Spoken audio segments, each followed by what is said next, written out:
Selamat malam, Assalamualaikum warahmatullahi wabarakatuh. Saat ini saya sedang berada di tepian Telaga Menjer. Di bawah sana gelap sayangnya, sudah malam. Suasananya sudah sepi, jauh dari keramaian.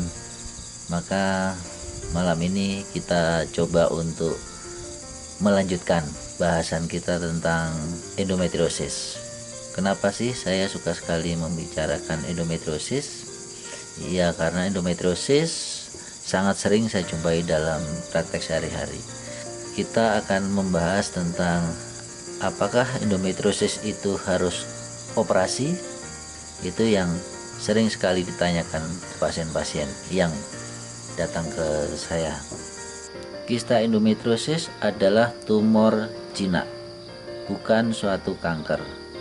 Dari berbagai jurnal yang pernah saya baca, disampaikan kemungkinan endometriosis berubah menjadi kanker. Ada yang mengatakan 0,7%, ada yang mengatakan 0,8%, 1%, paling tinggi ada jurnal yang mengatakan 2,5%. Jadi cukup kecil kemungkinan berubah menjadi kanker. Bisa dikatakan tidak mengancam jiwa. Hal yang selalu menjadi masalah dalam endometriosis adalah endometriosis itu sangat mengganggu kualitas hidup. Dalam arti menyebabkan nyeri haid yang periodik atau bahkan nyeri yang terus-menerus, mengganggu kesuburan dan kekambuhannya sangat tinggi. Dengan tata laksana yang baik saja, dalam 5 tahun sekitar 40% pasien mengalami kekambuhan. Nah, jadi bagaimana tata laksana endometriosis yang tepat? Saya selalu mengatakan kepada pasien bahwa tata laksana endometriosis itu menyesuaikan kebutuhan masing-masing pasien.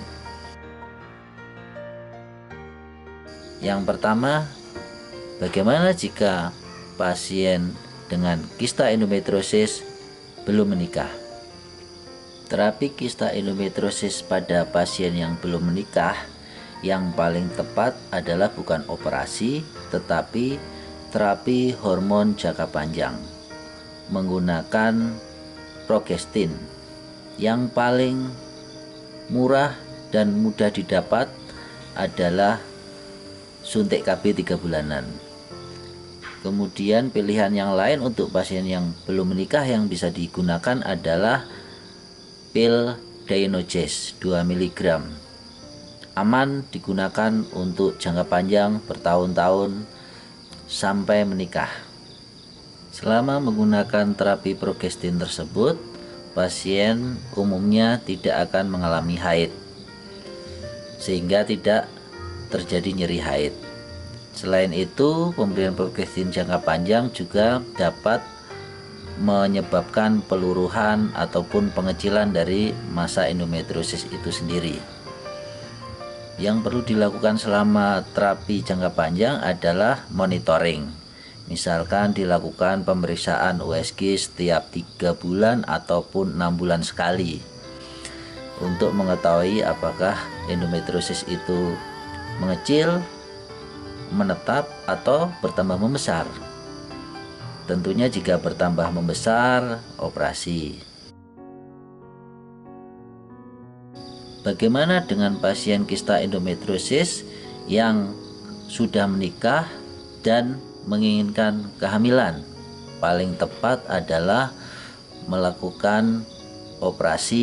Golden standarnya dengan laparoskopi, tetapi juga dapat dilakukan secara laparotomi dengan tujuan untuk mengambil massa kista. Setelah operasi, kadang memerlukan terapi gonadotropin agonis, dilanjutkan dengan program hamil. Program hamil di sini dilakukan menyesuaikan dengan apa yang didapat dari operasi. Sebagai contoh, kista endometriosis yang derajat ringan, misalkan besarnya masih 3 atau 4 cm, kemudian dapat dilakukan laparoskopi untuk melakukan kistektomi, mengelupas kista. Kemudian dari pemeriksaan lain, saluran tuba masih baik, uterus masih baik, maka tentunya masih dapat dilakukan program hamil dengan pemberian obat-obat penyubur biasa. Tetapi bagaimana kalau pasien dengan endometriosis derajat berat? Kistanya sudah menyebabkan perlengketan yang luas, saluran tuba juga mengalami kerusakan. Tentunya yang dapat dilakukan adalah dengan program bayi tabung. Jadi semua pasien kista endometriosis pasca operasi harus segera mengejar kehamilan dengan segala cara. Dalam arti kata, menggunakan cara yang sesuai apa yang didapat dari hasil operasi. Diharapkan pasien tersebut sudah mendapatkan kehamilan sebelum kambuh lagi. Seringkali kita dengar ungkapan bahwa jika ada seorang menderita kista kemudian hamil, maka kistanya akan sembuh. Itu benar untuk kasus kista endometriosis ini. Jadi hamil itu seperti terapi hormon jangka panjang. Selama kehamilan progesteron tinggi, estrogen dikonversi menjadi yang kurang poten, semakin lama semakin mengecil sehingga kistanya sembuh.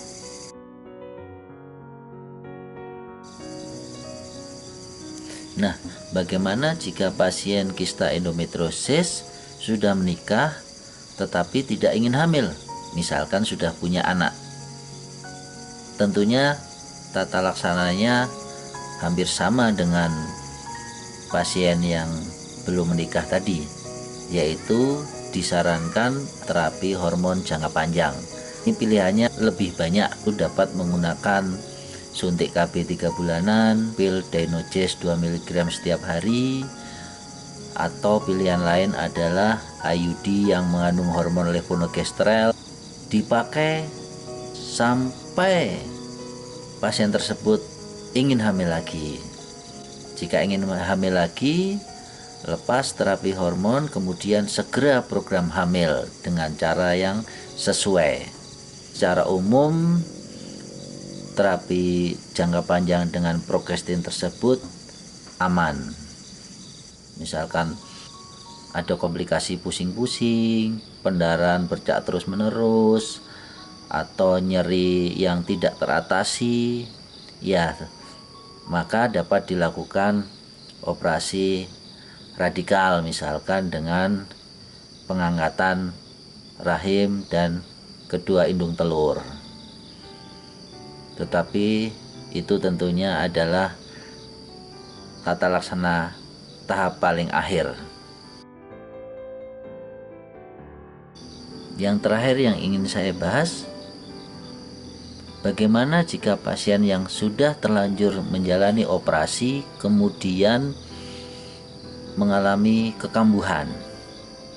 Ya, ini agak sulit pada pasien-pasien semacam ini yang menginginkan kehamilan, karena kista endometriosis yang kambuh itu umumnya disertai perlengketan yang lebih banyak, derajat kerusakan organ semacam ovarium, saluran tuba, uterus juga lebih besar, dan juga pengaruh ke cadangan telur yang lebih berat.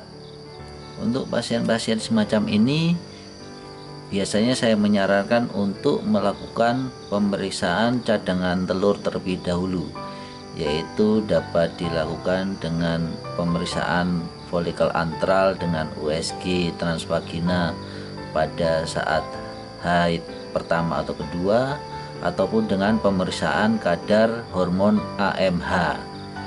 Jika cadangan telur masih cukup banyak, maka dapat dilakukan operasi kembali, kemudian segera dilanjutkan dengan program hamil. Tetapi jika cadangan telur sudah menipis, maka perlu dipertimbangkan untuk kombinasi dengan IVF.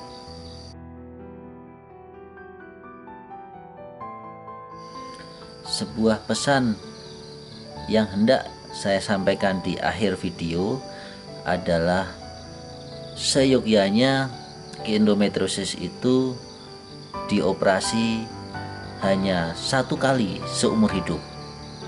Maka benar-benar harus dipilih waktu yang tepat untuk melakukan operasi dengan harapan penyakitnya teratasi, tetapi fungsi reproduksi juga masih berfungsi dengan baik.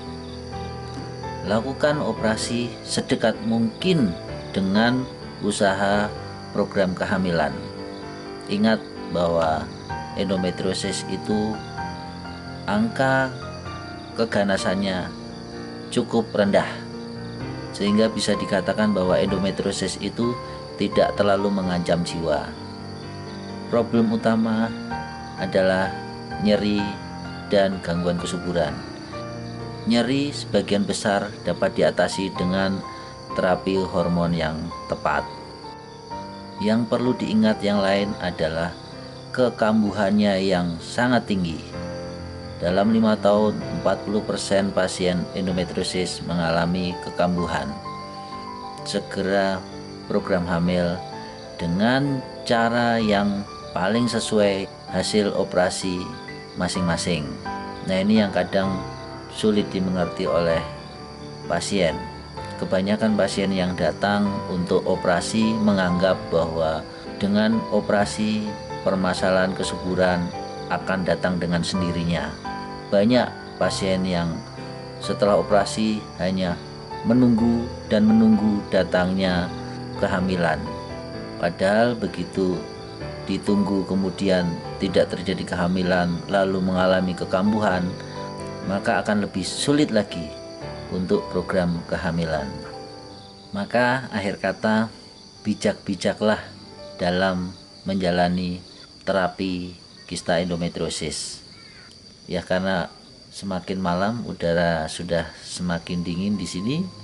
Kita akhiri. Terima kasih atas perhatiannya. Selamat malam. Assalamualaikum warahmatullahi wabarakatuh.